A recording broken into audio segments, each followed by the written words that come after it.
Bien, estamos de vuelta. Gracias por permanecer en nuestra sintonía. Continuamos nuestra conversación con Humberto Montes, Triunfo del Alma. El Triunfo del Alma es un libro, ¿ok? En su tercera edición, y precisamente habla sobre estas experiencias e investigaciones que ha estado llevando Humberto para tener esa vida exitosa y tener ese vivir exitoso como lo menciona acá. Y en la parte anterior, bueno, muchas ideas, muchos ítems nos ofreció, pero yo cerré la idea con algo que lo resumí en una sola palabra, que es la innovación. Ahorita estamos en este momento donde, independientemente de la situación actual que se vive en Venezuela o en otros países, posiblemente también sea así, tenemos que ser factores de cambio. Y ese factor de cambio pasa por hacernos un análisis y, por supuesto, conocer de qué estamos hechos y también conocer qué podemos hacer. Sí, yo creo que el gran desafío actual es, no solo además de esa innovación, Ujú. una renovación continua del ser que somos. Nosotros no nos podemos dar el lujo hoy en día, Hugo, no nos podemos dar el lujo de ser los mismos que éramos cuando éramos hace 10 años, como éramos hace 10 años. No nos podemos dar el lujo de quedarnos estancados en una forma de pensar. Entonces, lo que tú decías es totalmente relevante, pertinente y muy sabio. Necesitamos hacer una reflexión profunda y esa reflexión vamos a colocarla desde un punto de vista bien práctico. Simplemente observemos nuestros resultados. Observa los resultados, por ejemplo, en el área de tu salud. ¿Cómo es tu salud? Por ejemplo, las personas que se les dificulta cambiar de opinión, personas que son tercas, que son testarudas, suelen resentirse en las rodillas. ¿Sí? Ujú. Entonces, si tienes problemas de rodillas, te das cuenta, bueno, ¿cómo flexibilizo mi forma de pensar?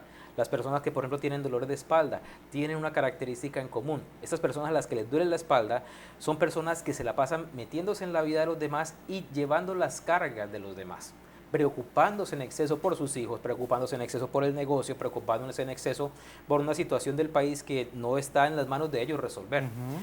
Eh, ese proceso reflexivo de observar las diferentes áreas de nuestra vida, cómo están nuestras relaciones, cómo está mi salud, cómo está mi crecimiento, cómo están mis cuentas bancarias, cómo está mi prosperidad, cómo está mi relación interna con Dios, cómo está mi relación interna conmigo mismo, nos tiene que llevar a algo. Si no te sientes satisfecho en estas diferentes áreas, es urgente entonces que tomemos la responsabilidad de decir, en este momento la vida que tengo es mi creación. No soy víctima de las circunstancias aleatorias de lo que me sucede. Ese cuento que es la voluntad de Dios que te pase esto malo, yo ya no lo Ujú. creo.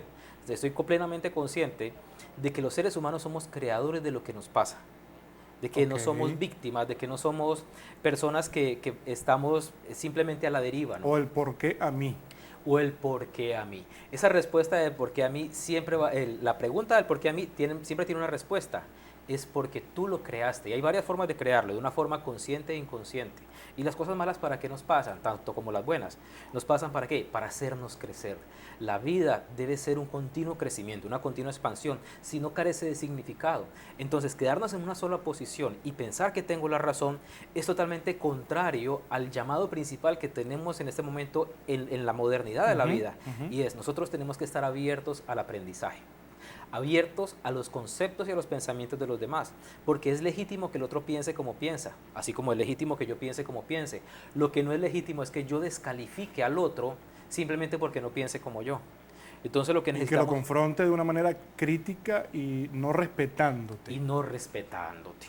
Entonces necesitamos urgentemente encontrar eso, sobre todo aquí en Venezuela. Bueno, en Colombia el proceso también está Sí, calentándose en este sí. momento por las elecciones, Ujú. por todo este proceso que se ha vivido. Es urgente entonces que nosotros encontremos formas de convivencia, formas de diálogo y formas de encontrar terceras respuestas diferentes a la tuya y a la mía. Porque si el propósito es el bienestar colectivo, el bienestar común, ese bienestar solamente surge del diálogo, de la comprensión y del entendimiento mutuo. No surge de la imposición de criterios. Es imposible, literalmente imposible.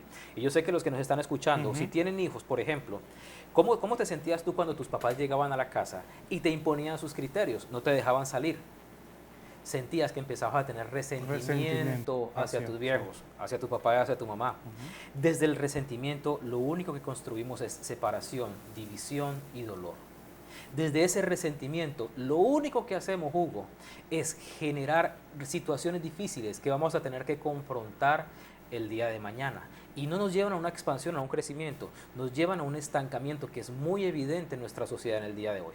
Y que básicamente también se están llevando a experiencias, porque cada uno, tú fuiste criado de una manera, fui criado de otra manera, pero hay siempre elementos que van a confluir en una alternativa que podamos tener de acuerdo en algo. Y yo creo que la parte familiar, y yo creo que vamos a ahondar en esta próxima parte, en eso, qué importante es la familia, no solamente mamá y papá, sino tío, tía, primo, todos, para que esos muchachitos o esos niños que van creciendo también puedan tener precisamente ese triunfo, porque de esa semilla que se siembre actualmente, vamos a ver cuál va a ser el fruto y el cuidado que se vaya a tener de este arbolito y el fruto que va a tener en el día de mañana. Vamos a la pausa, ya venimos.